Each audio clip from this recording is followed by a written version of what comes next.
Bapak Ibu Saudara yang terkasih, kita berjumpa lagi dalam acara Mimbar Gemar Online hari ini Sabtu tanggal 8 Juli 2023. Saya terberkati hari ini dari jadwal pembacaan yang terambil dari surat Yohanes pasal yang ke-1. Surat Yohanes yang kedua pasal 1. Saya akan baca mulai ayat 4. Perikopnya, tetaplah di dalam ajaran Kristus. Aku sangat bersuka cita bahwa aku mendapati bahwa separuh dari anak-anakmu hidup dalam kebenaran sesuai dengan perintah yang telah kita terima dari Bapa. Dan sekarang aku minta kepadamu, Ibu, bukan seolah-olah aku menuliskan perintah baru bagimu, tetapi menurut perintah yang sudah ada pada kita dari mulanya, supaya kita saling mengasihi. Dan inilah kasih itu, yaitu bahwa kita harus hidup menurut perintahnya. Dan inilah perintah itu, yaitu bahwa kamu harus hidup di dalam kasih sebagaimana telah kamu dengar dari mulanya. Rasul Yohanes mengajarkan supaya kita, gereja Tuhan, orang percaya di akhir zaman, tetap hidup di dalam ajaran Kristus. Di sini dikatakan separuh dari anak-anakmu. Dikatakan di sini surat ini ditujukan kepada ibu. Ini juga bisa berarti gereja Tuhan. Separuh dari anak-anakmu hidup dalam kebenaran. Separuh, Bapak Ibu Saudara, berarti yang separuh lagi tidak hidup dalam kebenaran. Dari prosentase di sini kita melihat bahwa banyak jemaat Tuhan yang tidak hidup di dalam kebenaran. Oleh sebab itu, Rasul Yohanes menulis surat ini untuk mengingatkan gereja Tuhan supaya mereka kembali dan tetap hidup di dalam ajaran Kristus, yaitu hidup di dalam kasih sesuai perintah Bapa. Perintah untuk mengasihi ini bukan perintah baru, tetapi perintah itu sudah ada sejak semula. Kalau kita mengingat dalam Perjanjian Lama, Allah memerintahkan untuk melakukan kasih melalui Musa kepada umat pilihannya, yaitu bangsa Israel. Allah ingin bangsa Israel hidup di dalam kasih, dan melalui Musa Allah memberikan hukum Taurat. Melalui hukum Taurat itu diatur, diberikan aturan-aturan, perintah-perintah bagaimana bangsa Israel mengasihi Tuhan dan mengasihi sesamanya. Demikian juga dalam Perjanjian Baru, Yesus Kristus juga mengajarkan tentang kasih, bagaimana kita harus mengasihi Tuhan Allah kita dengan segenap hati, dengan segenap jiwa, dengan segenap akal budi, dengan segenap kekuatan. Dan juga mengasihi sesama seperti diri kita sendiri. Kenapa perintah untuk mengasihi itu begitu penting, Bapak Ibu Saudara? Karena kasih itu berasal dari Bapa. Dan kasih itu adalah hakikat Bapa, Elohim Yahweh. Kita mengingat saat manusia jatuh dalam dosa, Bapa berinisiatif untuk menyembelih domba, memberikan pakaian bagi Adam dan Hawa saat itu yang jatuh dalam dosa untuk menutupi ketelanjangan mereka. Dan Allah Bapa tidak tinggal diam saat manusia telah tergadai dalam dosa, dan upah dosa adalah maut. Manusia semuanya pasti binasa. Namun karena begitu besar kasih Allah akan dunia ini, sehingga Allah berinisiatif menjadi korban penebusan bagi manusia. Tetapi tidak semua manusia akan kembali kepada Bapa. Hanya orang yang percaya kepada Yesus Kristus yang akan selamat. Artinya kembali ke rancangan Allah semula, yaitu tinggal bersama Bapa selama-lamanya. Dan untuk bisa kembali ke rancangan Allah semula, orang harus menerima Yesus sebagai Tuhan dan Juru Selamatnya. Itu adalah langkah awal. Masih ada lagi yang harus dilakukan, yaitu mereka harus mau dimuridkan dengan cara tinggal di dalam firman-Nya, melakukan apa yang diperintahkan oleh Bapa melalui pengajaran Yesus Kristus, melalui pengajaran rasul-rasul. Rasul-rasul itu adalah murid-murid Yesus yang menjadi saksi pertama dari setiap apa yang dikerjakan Yesus di dunia ini 2000 tahun yang lalu. Mereka menuliskan apa yang mereka alami, apa yang dikerjakan Yesus selama di dunia ini dalam Injil dan dalam surat-surat. Itu semua dalam pimpinan Bapa, supaya orang-orang percaya yang hidup di akhir zaman, termasuk kita, tetap tahu perintah Bapa, apa yang Bapa kehendaki untuk kita kerjakan sebagai orang percaya. Dan hari ini kita belajar dari apa yang dituliskan oleh Rasul Yohanes, yaitu supaya kita sebagai orang percaya hidup dalam kasih. Rasul Yohanes juga menulis dalam suratnya yang pertama, pasal 4 ayat 7 sampai 8. Di situ dikatakan, saudara-saudaraku yang kekasih, marilah kita saling mengasihi, sebab kasih itu berasal dari Allah, dan setiap orang yang mengasihi lahir dari Allah dan mengenal Allah. Barang siapa tidak mengasihi, ia tidak mengenal Allah, sebab Allah adalah kasih. Barang siapa mengasihi, ia lahir dari Allah dan mengenal Allah. Itulah sebabnya orang-orang percaya harus saling mengasihi. Karena orang percaya kan dikatakan anak-anak Allah. Lahir dari Allah berarti anak-anak Allah. Kalau orang percaya tidak saling mengasihi, tidak mempraktekkan kasih, berarti dia tidak lahir dari Allah. Dia tidak mengenal Allah. Sebab Allah adalah kasih.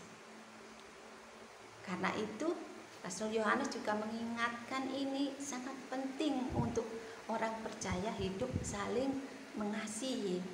Kalau dikatakan saling, itu ada dua pihak ya, minim dua pihak. Kalau satu pihak aja itu tidak dikatakan saling ya. Jadi di sini dikatakan saling mengasihi. Jadi antara orang percaya yang satu dengan yang lainnya, semua harus melakukan tindakan kasih, saling melakukan tindakan kasih. Ya, salah satu contoh yang mudah ya, kalau kita saling mengasihi itu mungkin kita di gereja, mungkin kita ada perjamuan kasih, kita bersama-sama membawa makanan, membawa minuman untuk kita bersama-sama berbagi, dan kita saling mendahulukan yang lainnya. Seperti pada jemaat mula-mula itu, mereka senantiasa memecahkan roti bersama-sama, dan mereka saling mendahulukan yang lainnya sehingga orang lain yang diperhatikan terlebih dahulu. Dan ini adalah tindakan kasih. Masing-masing orang memiliki pemikiran yang demikian sehingga mereka saling mendahulukan orang lain, yang satu mendahulukan yang ini. Jadi ada satu action saling mengasihi. Dan ada contoh yang lainnya. Jika kita memiliki berkat, kita berbagi dengan orang yang kekurangan, saudara-saudara kita yang kekurangan. Nah, ada saudara kita yang sakit, mari kita mengunjungi dan memberikan sesuatu sehingga orang itu terbantu dan mereka menerima berkat, sehingga mereka merasakan berkat Tuhan melalui kita. Nah, ada contoh lain ya, kalau kita ada saudara kita yang datang kepada kita meminjam uang misalnya, kita sebagai orang percaya kita harus melakukan tindakan kasih. Kalau kita punya, kita berikan pinjaman. Ya, bagi kita yang memiliki uang yang dipinjami, kalau kita punya, kita berikan pinjaman ya. Kalau kita punya uang lebih sesuai yang dipinjam, kita pinjamkan. Kalau kita tidak punya, kita punya uang sedikit, berikan saja dan jangan mengharap kembali. Tapi kalau saudara kita bilang pinjam, berikanlah pinjaman. Dan kita tidak menagih-nagih gitu. Kalau saudara kita pinjam, dia akan berjanji, nanti akan saya kembalikan tanggal sekian. Dan kita sebagai orang yang mengasihi, kita percaya. Mengasihi kan percaya segala sesuatu. Ya, kita percaya bahwa pada tanggal yang dijanjikan dia akan mengembalikan. Ini dari pihak yang meminjami. Kita melakukan kasih, sudah kelihatan. Nah, dari pihak yang meminjam, dia juga harus melakukan kasih toh, karena saling mengasihi. Orang yang sudah dipinjami itu dia telah menerima kasih, tidak boleh berhenti begitu saja. Dia juga harus melakukan kasih juga kan. Nah, dia harus menepati janjinya supaya dia tidak menjadi pendusta. Dia harus menepati janji, pada tanggal yang dijanjikan kembalikan uangnya. Ya, karena supaya itu adalah wujud kamu memiliki kasih, kamu berterima kasih kepada orang yang meminjami dan kamu mengembalikan uangnya. Itu adalah wujud orang yang tahu berterima kasih, bukan orang yang jahat. Ya, Bapak Ibu Saudara, itu adalah salah satu contoh-contoh tindakan nyata dalam kita mengasihi sesama. Ya, saling, yang satu meminjami, yang satu harus mengembalikan uang yang dipinjam, karena kita harus sama-sama melakukan tindakan kasih. Jangan terus tidak mengembalikan karena ada firman Tuhan, pinjamilah dan jangan mengharap kembali. Loh, berarti hanya sepihak yang melakukan kasih, sedangkan kamu, apa yang kamu lakukan?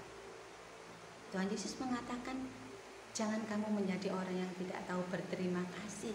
Itu adalah orang yang jahat, dan orang yang jahat tidak akan mendapat tempat dalam kerajaan surga. Sebab itu Bapak Ibu Saudara yang terkasih, tindakan kasih itu begitu luas, begitu banyak, dan kita masing-masing banyak hal yang menjadi tantangan kita. Sebab itu mari kita mohon kepada Tuhan, saya mau Tuhan melakukan kasih ini dengan benar. Sebab itu biarlah Roh Kudus memampukan saya, supaya saya melakukan perintah-Mu Bapa. Dan setiap orang percaya harus melakukan perintah Bapa, supaya kita berhak menerima upah yang harus kita terima. Karena kalau kita mengatakan kita mengasihi Bapa, kita mengenal Bapa, kita harus melakukan perintahnya. Ya, di dalam ayat 5 ya. Dan sekarang aku minta kepadamu Ibu, bukan seolah-olah aku menuliskan perintah baru bagimu, tetapi menurut perintah yang sudah ada pada kita dari mulanya, supaya kita saling mengasihi. Dan inilah kasih itu, yaitu bahwa kita harus hidup menurut perintahnya, perintah Bapa. Dan inilah perintah itu, yaitu bahwa kita harus hidup di dalam kasih sebagaimana telah kamu dengar dari mulanya. Kalau kita berkata mengasihi Tuhan Yesus, kita harus melakukan perintah Bapa. Bagaimana kita bisa melakukan perintah Bapa? Yaitu dengan kasih. Kita melakukannya dengan kasih. Maka kuasa dari Tuhan dalam Roh Kudusnya akan memampukan kita melakukan perintahnya, karena kita mau melakukannya dengan kasih. Agar apa? Agar kita berhak menerima apa yang dijanjikan, yaitu upah. Kita hidup bersama Bapa selama-lamanya. Demikian renungan saya pagi hari ini. Mari kita berdoa.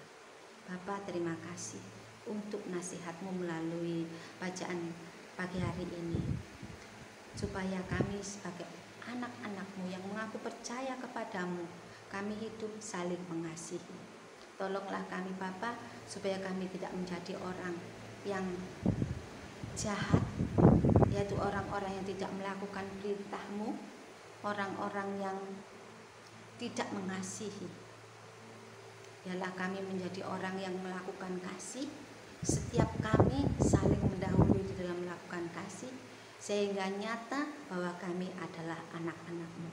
Kami percaya jika kami mau, Tuhan, Roh-Mu yang kudus akan memberi kami kekuatan untuk melakukannya.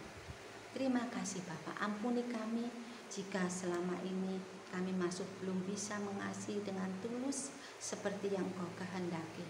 Tapi kami mau ke depan Bapa, kami mau melakukan seperti yang Kau mau. Di dalam nama Tuhan Yesus kami mohon pertolongan-Mu ya Bapa. Berkati saudara-saudara kami yang hari ini melakukan semua aktivitas dan berjuang untuk melakukan perintah-Mu. Di dalam nama Tuhan Yesus Kristus. Haleluya. Amin. Selamat berjuang untuk melakukan kasih kepada sesama. Tuhan Yesus memberkati.